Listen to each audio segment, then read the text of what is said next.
Se você está buscando sessão única em molar no seu dia a dia, você fala, poxa, Fernanda, hoje eu não faço muito esporadicamente uma sessão única, ou nunca consigo fazer, enfim, e eu sei que é algo que seria muito bom para mim e para o meu paciente, logicamente. O paciente ganha tempo, ele não tem que ser deslocado 2 vezes, não tem que tomar 2 anestesias, ou 3, ou 4, seja lá quantas sessões forem, né? E você sabe dos custos, o quanto de custo que eleva. Você tem que atender uma segunda sessão, uma terceira sessão. Se você colocar na ponta do lápis, eventualmente você pode estar pagando pelo seu tratamento, certo? Então, eu vou te dar uma dica. Uma das etapas que mais pode te ajudar, né? Que você pode ter um treinamento de fluidez total e que mais pode te ajudar a conseguir sua sessão única e molar é a obturação. Sabe por quê? Olha só, isso foi uma observação que eu fiz ao longo dos anos, porque também tive meu período aí que eu lutei para colocar em prática, conseguir implementar a sessão única. E aí é o seguinte, na obturação é aquele momento assim, ó, terminei tudo que eu tinha para fazer antes, independente ali de quanto tempo tomou, né, abertura, preparo, papapá, odontometria, preparo, tudo mais. E aí eu olho para o relógio e vejo, tem X tempo. Esse tempo eu tenho segurança que eu vou conseguir obturar? É aí que é o segredo da coisa. Por quê? Se você tem já bem treinada, bem fluida essa etapa da obturação, se tiver, você bater no relógio, olha, tenho 20 minutos, pô, dá para obturar tranquilo esse caso. Ou não, você fala assim, poxa vida, a obturação é a hora que eu me enrosco. Então a obturação, às vezes eu tenho que ter uma sessão inteira só para cuidar da obturação dos canais. Tá tudo bem isso durante o seu período de treinamento, de evolução profissional, que você está aí buscando, fazendo os cursos, o pessoal que tá aqui com a gente fazendo curso de controle de dor em endodontia, você tem um ganho sensacional aí nos seus treinos, mas enquanto você está treinando, tá tudo bem, você fala, poxa Fernanda, hoje eu ainda preciso, né, marcar um dia à parte para obturar, certo? Mas isso não é sustentável depois no seu consultório, ok? Muito bem. E como que você pode fazer então para trazer mais dinâmica para essa etapa da obturação? Para a hora que chegar, você der aquela batida de olho no relógio, você fala, vamos lá, eu vou obturar sim, porque eu dou conta, eu tenho como fazer essa parte aqui de maneira quase que matemática e vai dar tudo certo. É o seguinte, você vai se atentar a 3 pontos. Primeiro deles, você não vai sair cortando de maneira aleatória aquele cone. Falar, qual será o cone que eu vou usar para obturar aqui? Eu tô falando cortar o cone porque a gente não trabalha, mesmo cone estandartizado. Você fala, Fernanda, mas eu compro o cone da marca tal e tá me dizendo que é 2504. Você pode colocar a ponta desse cone na régua, no buraquinho do 25, você vai ver que ele às vezes já está cortado num 30, né? Então ele não tem uma precisão tão grande, então por isso que eu falo de cortar cone, independente se você tiver um cone aí que seja de um determinado, uma ponta e um taper, você rever isso daí com a régua calibradora, minha sugestão.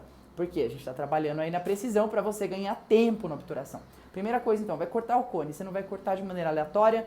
Sugestão, repete a odontometria no final, com uma lima e você vai observar qual que é a lima ali que está se adaptando bem, que está justa nesse momento naquele zero do localizador. Então você fez 2 coisas ao mesmo tempo, olha só, você deu um double check no comprimento do canal, tá? Porque depois você vai fazer logo prova de cone, aí você não vai ficar super na dúvida, você acabou de checar a odontometria de novo, então você tem a odontometria checada e ao mesmo tempo você tem já o quê? Uma referência do diâmetro daquele forame. E aí você decide se vai cortar um acima daquele diâmetro, sei lá, seu diâmetro deu 25, deu 30.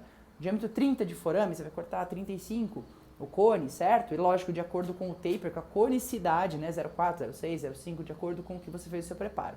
Muito bem, então esse é o primeiro ponto. Se você faz isso, você ganha tempo. Tá? Pode parar, mas eu vou pegar, vou parar, vou ligar o localizador, meu Deus do céu, isso é muito rápido de ser feito e é realmente um ganho de tempo. Segundo ponto, aí você vai para a prova de cone. Colocou o cone e você só vai para a prova de cone se você medir o comprimento que esse cone tem que descer dentro do canal e ele estiver descendo tanto de milímetros que você deseja. Não existe mágica na radiografia de prova de cone. Você não vai radiografar e você fala, não, eu vou radiografar. Vou ficar aqui cruzando os dedos, porque na radiografia vai dar certo. Eu sei que parece que não está descendo, mas no raio-x vai. Você acabou de checar o comprimento, você acabou de ver tudo direito. Só vai fazer a radiografia na hora que estiver certo. Ah, mas não está dando certo. Se tiver que rever o preparo, você vai rever o preparo, tá? Porque a etapa da obturação, né, sendo tudo antes foi feito de maneira correta, a etapa da obturação, você respeitando esses 3 pontos, ela vai ser fluida. Então, mediu. Tá beleza? joia, aí você pode fazer prova de cone. Tá? E o terceiro ponto, não menos importante, e esse ponto aqui ele pode ser muito crítico, por quê? Porque ele está numa etapa seguinte, está na hora que você já colocou cimento dentro do canal, que é a hora que você vai cortar esse cone. Quantos de vocês já cortaram o cone e puxaram? Tá? Eu já fiz isso, logicamente, na época ainda que eu obturava molar com cone estandartizado, que era taper 02, ficava parecendo um buquê de cone, né? Aquele molar com um monte de cone acessório, condensação lateral em tudo que era canal, e na hora de pegar e cortar, e às vezes puxava ainda, mesmo naquelas condições. E hoje, quando a gente tem obturação, né? Boa parte dos casos aí, seção cone único sendo trabalhado, esse cone tem que estar bem adaptado e bem travado. Se ele não está travado dentro do conduto, você corre realmente um risco maior de pegar, fazer esse corte, esse cone subir com o seu termoplastificador aí, ou com o seu calcador. E o que você pode fazer para ajudar esse cone a não subir? Checa esse travamento do cone, né? Aqui faz esse movimento de ancoragem, como se fosse um dardo que você está lançando ali, né? O cone faz com a pinça, e na hora que você vai puxar esse cone, ele tem uma certa resistência. Tá? Se ele não tem, você fala, pô, Fernanda, tá tudo certo. Eu cortei o diâmetro daquele cone, pareceu estar certo, dentro do planejado. Eu cortei, tá descendo o comprimento adequado. Se eu cortar um a mais, esse cone, ele vai ficar aquém. Então, o que eu posso fazer? Às vezes é questão de meio. Você vai, vou cortar meio milímetro. Como que você pode fazer esse corte? Às vezes você não vai ter na régua, né? Tem algumas réguas que ela tem uma marcação lá do meio milímetro, mas não são todas. Você pode fazer esse corte na mão mesmo, assim, no seguinte sentido, de você pegar uma placa de vidro e fazer um corte, por exemplo, aqui com uma lâmina, né, Gillette. Aí sim você tem um corte mais reto que não deforma muito esse cone, e você consegue, às vezes, nesse pequeno ajuste, nesse pequeno meio milímetro que seja, a mais que você tira, ter um travamento melhor, e isso vai evitar de você puxar o cone, especialmente naquela hora que a gente já está com cimento dentro do canal e seria uma lambança você ter que puxar, certo? E ter que selecionar outro rapidamente, não que não seja possível, totalmente possível, mas aí não traz aquela fluidez que a gente gostaria, encaminhando você para terminar esse tratamento em uma única sessão, tá certo? Se você quer saber ainda mais protocolo passo a passo, do início ao fim, do início lá, da hora que o paciente chega no seu consultório, como que você conversa com ele, passando por todas as etapas técnicas da endo e tudo que vem depois, né? E cada conversa difícil, inclusive, também, não só a parte técnica, mas a parte da comunicação no meio de tudo isso, como que você pode trabalhar isso com o seu paciente.